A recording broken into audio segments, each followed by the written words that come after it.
$10 bill. Regular $10 bill. If I were to give this to someone today, who would want it? Right?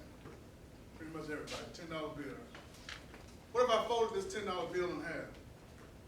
Who would still want it? Right? We'll try a couple more things. What if I balled it up and I stepped on it? Who would still want it? All right. What if I took it outside and I drove over this $10 bill with my car after I balled it up, crumpled it up, drove over with the car? Who would still want it?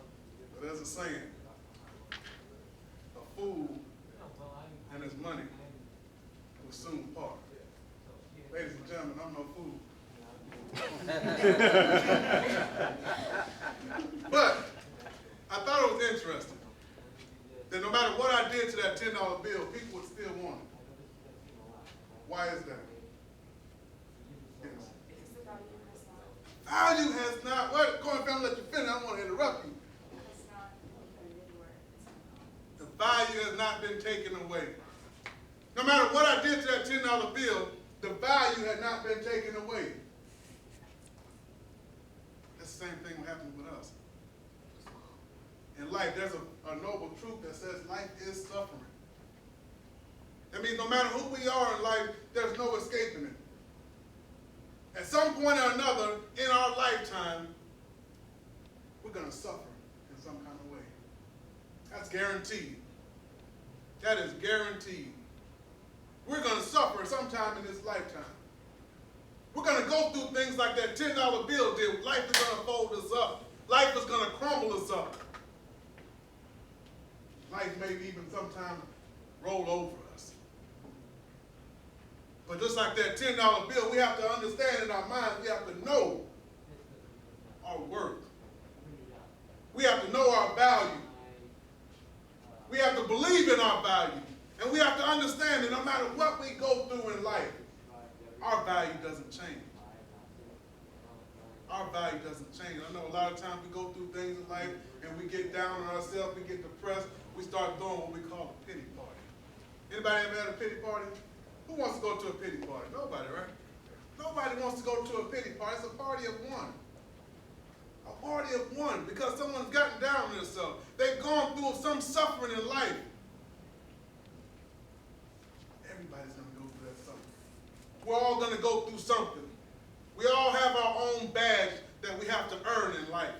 We have to find our value. We have to find our worth. We have to share ourselves with the world. The world needs our value. Just like we spend money, our value has to be lent. Our value has to be given to the world. I love what Mother Teresa said. She said, I can do some things that you can't do. And you can do some things that I can't do. But together, we can do great things. See, it's not until we start to put all of our value into a pot, collaborate. Life is about collaboration. Anybody can do something alone, but why? We want to include other people. We want to include your talents. We want to include your talents. We want to include your talents. We want to put your talents in the pot.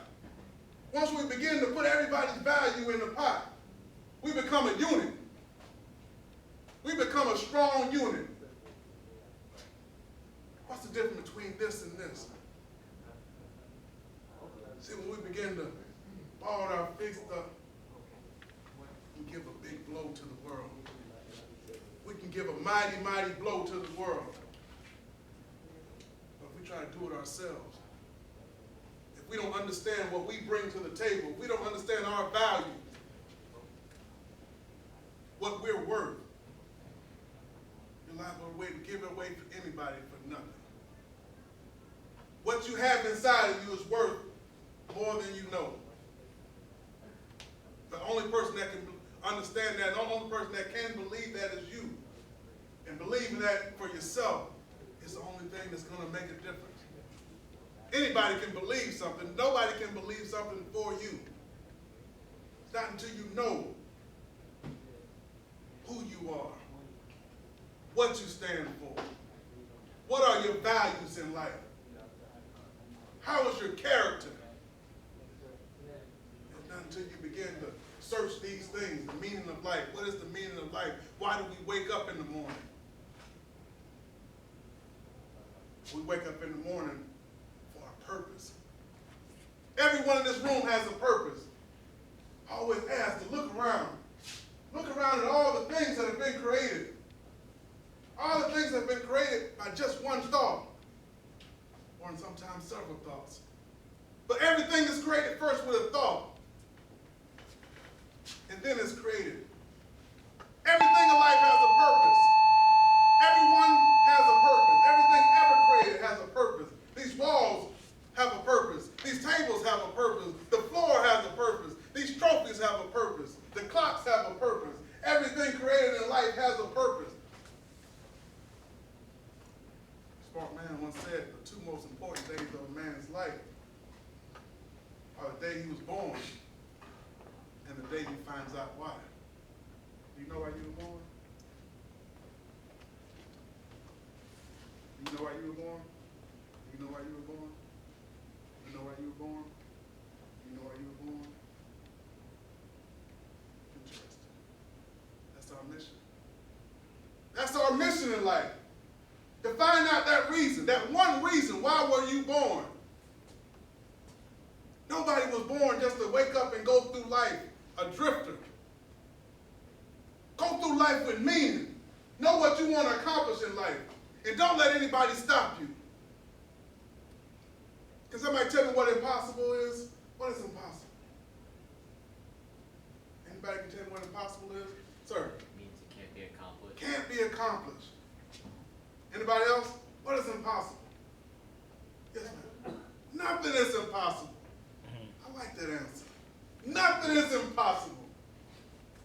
See, impossible is a preconceived notion. We already have it made up in our mind what is possible. See, many years ago, there was a thing that they said it was impossible to run a mile in under 4 minutes. Impossible to run a mile in less than 4 minutes. And they got all these doctors and they got all these smart people, professors. They got all these people together and they asked them, is it possible for a man to run a mile in less than 4 minutes? You know what these smart people said, these doctors with these PhDs and these extra degrees? They said it's impossible. It's impossible for a man to run a mile in less than 4 minutes. Year after year, people would try. Year after year, people would fail. They said it was impossible. But one gentleman had it in his mind, a preconceived notion. He said it's not impossible. He said, I am possible. I make things possible. He went and ran that mile. And as he crossed the finish line at 3 minutes and 59 seconds, because he had listened to all of the experts that said it's impossible, he came across that finish line and he collapsed. And in his mind, he thought, I must have died, because that's what all the people with PhDs and the doctors and professors, that's what they said would happen if a man were to run a mile in less than 4 minutes. But yeah, young gentleman, Roger Bannister, proved them all wrong. He did what everybody said was impossible. And guess what happened when he did what was impossible? He made it possible. He made it possible for the next person to run in under 4 minutes. People in life are always going to tell you what's possible, what's not possible. It's that preconceived notion. It's that value that you have. You have to know your worth. Know that you are possible. Anything that you put your mind to is possible. Nothing is impossible until you say it is. See, life is so much different than school. School, if you get an F, you fail. Life is so much different than that. Because failure in life is not a pass or a fail. Like Mr. Wilson said, it's not final until you quit. Failure is just an opportunity to try again a better way. Give it more energy. To do it bigger and better and stronger. Another opportunity. And you do it over and over again until you make it possible. No matter how many times the critics say it's impossible, no matter how many times the people in your circles laugh at you when you share your dreams with them, it makes it almost hard to share another dream when you pour out your heart and you share a dream. You share a dream with someone and they laugh at you. They laugh at you. But you have to know your worth. No matter what you go through in life, the laughter and the ridicule, the people saying it's impossible, no matter what you go through in life, you have the final say so. Don't stop until you win. Never give up. Never quit. Because quitting is final. Quitting is final. I'm going to share these last words that I wrote many, many years ago. And I'll end it with this. My mind begins unraveling as I start traveling through time. I shall not fear, for my destiny lies greater than that which is here. Through tunnels of darkness grows light, but it's suppressed by no movement. Motion becomes only a thought as I am brought for just a second back to reality. But realness has no meaning. Meaning still I am lost, yet found. Bound by the shackles and chains that enslave my brain, leaving me motionless and still standing. Demanding more from life than life demands of me. Releasing my inhibitions, allowing my soul to be free. You see, free is an idea, and it's been made a promise. And we all know what happens to promises. They get broken like glass.